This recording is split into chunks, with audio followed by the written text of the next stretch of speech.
Concept রাখতে হবে জলের মতন পরিষ্কার, তাহলে চাকরি পরীক্ষায় যাই কোশ্চেন দিক না কেন আমরা সলভ করে আসতে পারবো। চলো দেখে নিই পার্সেন্টেজের একটা খুবই কনসেপচুয়াল কোশ্চেন।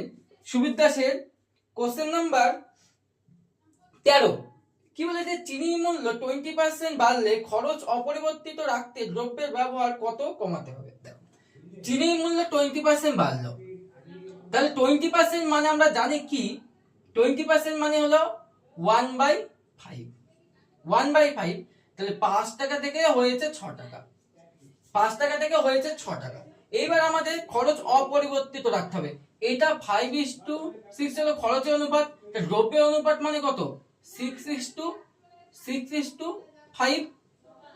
তাহলে 6:5 মানে কত, 6 টাকায় কিনে 6 টাকার জিনিস এখন 5 টাকা মানে 1 টাকা হচ্ছে, তার মানে 1/6, 1 টাকা 1/6, 1/6 মানে কত আমরা জানি 1/6 ষোলো পূর্ণ 2/3, অপশন নাম্বার ডি।